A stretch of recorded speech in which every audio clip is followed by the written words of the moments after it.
অহংকারী দাম্ভিক, কারণ তার এলমের সাথে তার এলমে আদব। এজন্য হযরত ওমর বলতেন তাআদ্দাবু সুম্মা তাআল্লামু, আগে সভ্য হও তারপর আলেম হও। হাজিরিন, আল্লাহর কোরআনের আয়াত যখন নাযিল হলো, ইয়া আইয়ুহাল্লাযীনা আমানু কু আনফুসাকুম ওয়া আহলিকুম নারা, হে বিশ্বাসীরা, নিজেরা আগুন থেকে বাঁচাও, আহালদেরকে আগুন থেকে বাঁচাও। আগে নিচে আগুন থেকে, এরপর পরিবারের মানুষদেরকে আগুন থেকে বাঁচাও। এই আয়াতের ব্যাখ্যায় ইমাম কুরতুবী তার কুরতুবীতে রেখেছে, হযরত আলী রাদিয়াল্লাহু আনহু ব্যাখ্যা করেছেন। হযরত আলী রাদিয়াল্লাহু তাআলা এই আয়াতের ব্যাখ্যা করেছেন আদিলুহু,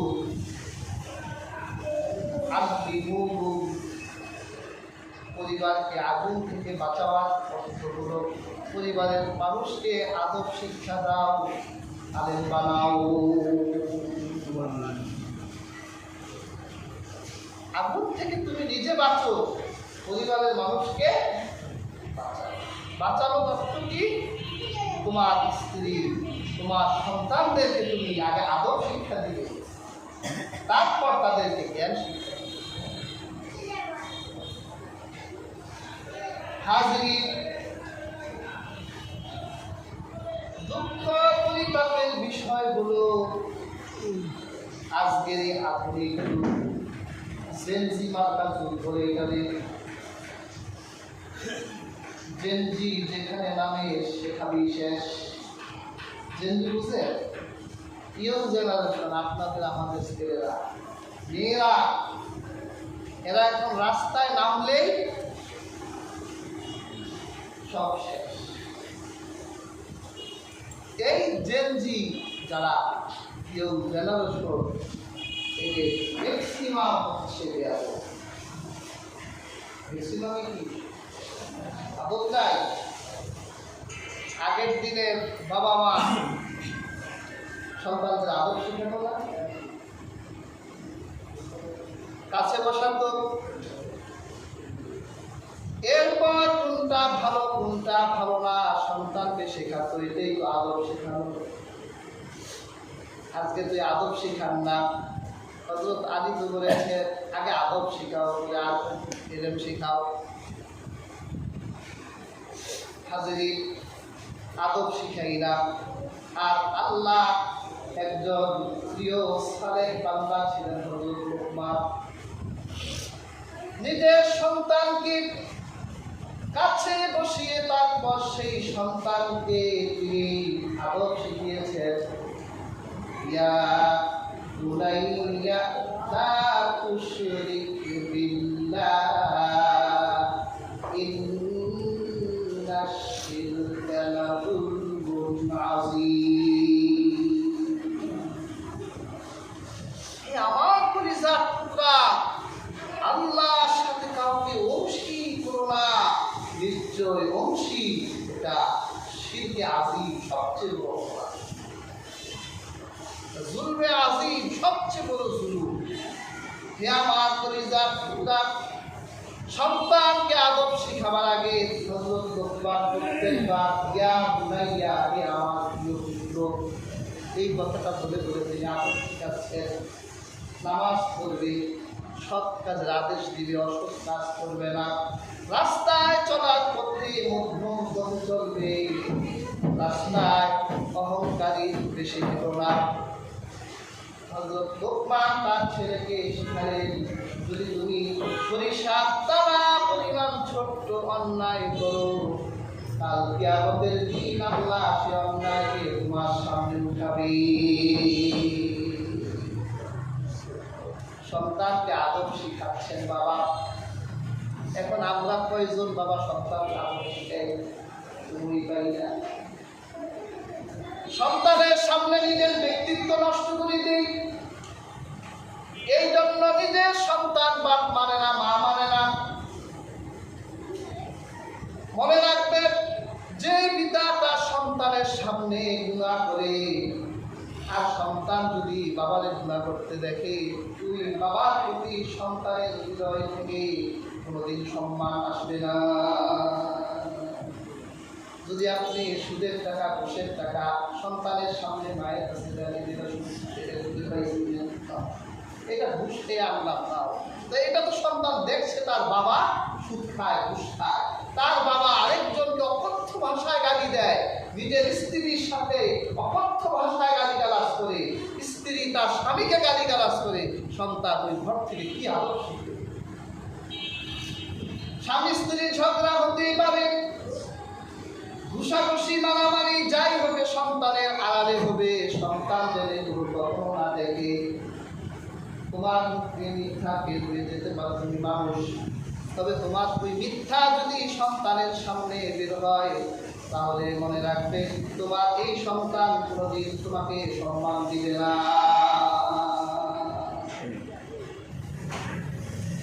এই জন্যই তো এখন বাবা মা আফসোস করে সন্তান আসলে ডান দিকে যেতে বলে বাম দিকে যায়, ওই দিকে যাচ্ছিলাম ওই দিকেই দৌড় দেয়।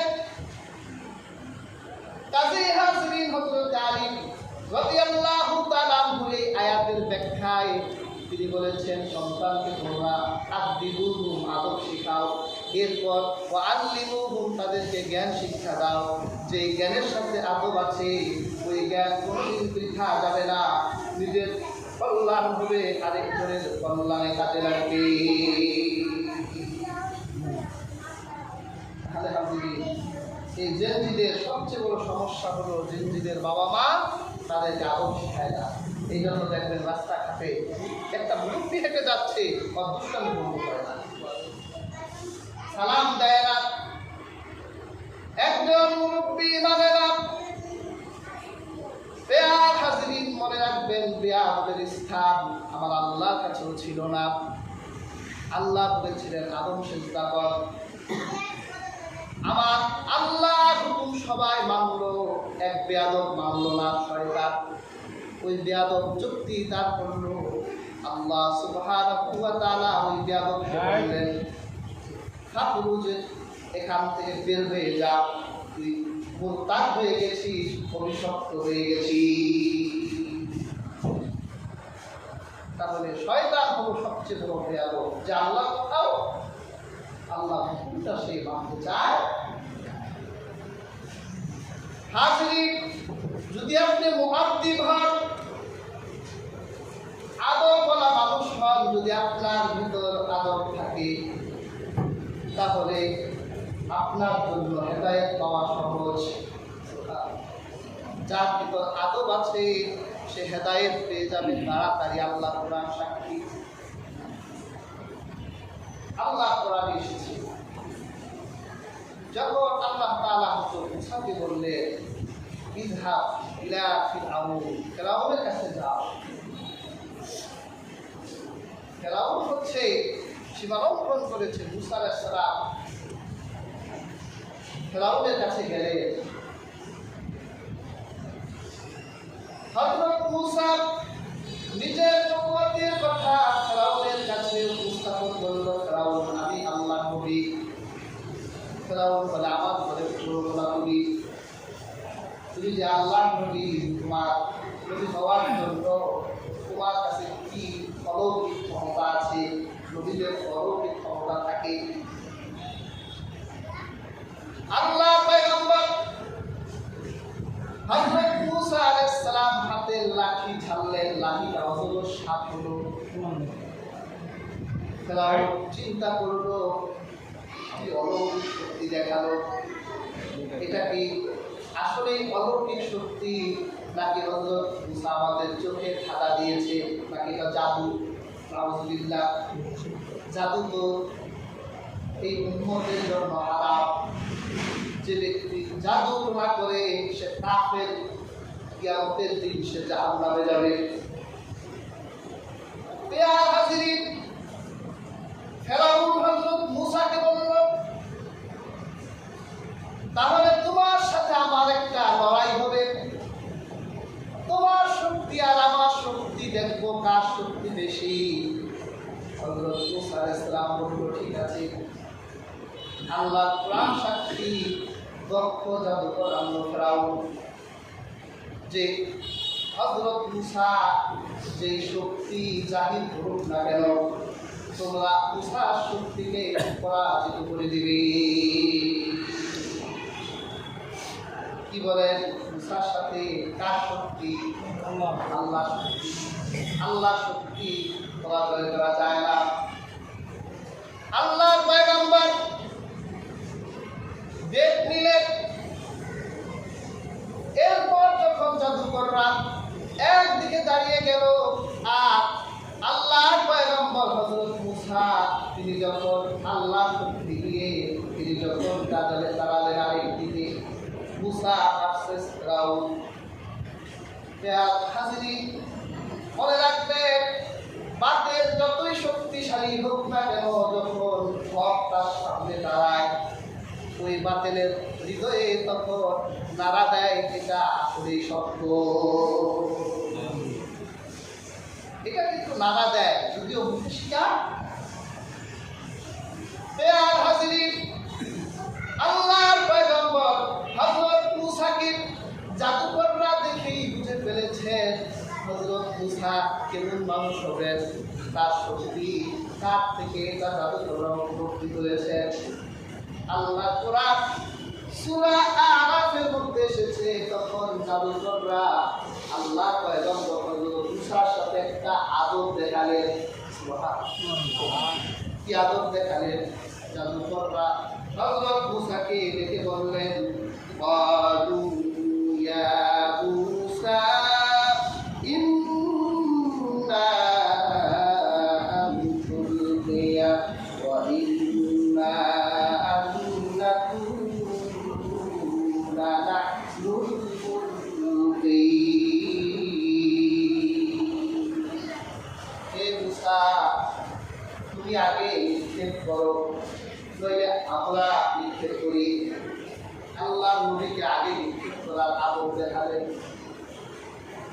আপনার কাছে যদি মনে করেন দুইজনের পিপাসা লেগেছে, এক বোতল পানি, তা আপনি আদবে বলেন যে আপনি আগে খান, ঠিক না? এটা আদব না, আপনি আগে খান, পরে আমি খাচ্ছি। জাদুকররা আল্লাহ নবী হযরত মূসাকে বললেন, আগে আপনি বান মারেন, আপনি জাদু ছাড়েন।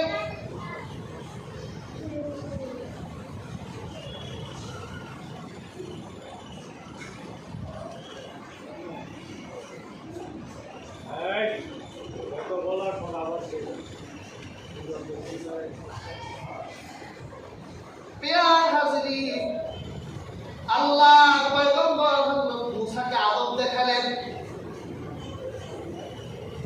আল্লাহর পয়গম্বর হযরত মূসা বললেন, বাদা আলু, তোমরা আগে মারো জাদু বাবা, তোমাদের যত জাদু আছে, যত বান আছে, সব বান জাদু আগে তোমরা ছাড়ো। তখন জাদুকররা তারা বান মারলো মূসার দিকে, জাদু ছুড়লো হযরত মূসার দিকে। পেয়ার হাজিরিন, জাদুকরদের জাদুটোনা দেখে সাধারণ মানুষের চোখ ঢালা পড়ল, কারণ জাদু টোনা তো মানুষের চোখে ধাঁধা তৈরি করে। মানুষেরা বলতে লাগলো, কি কঠিন শক্তি জাদুকরদের হাতে। আল্লাহ পয়গম্বর হযরত মূসা কেমন করে এই শক্তির ডিফেন্স করবে? আল্লাহ রাব্বুল আলামিন মনে করলেন, ওয়া আওহাইনা ইলা মূসা আন আলকি আসাক। আল্লাহ মূসাকে ওহী করলেন, মূসা তোমার লাঠি ছাড়ো। আল্লাহর পয়গম্বর মূসা যখন লাঠি ছাড়লেন, আল্লাহর পয়গম্বর হযরত মূসার লাঠিটার সাথে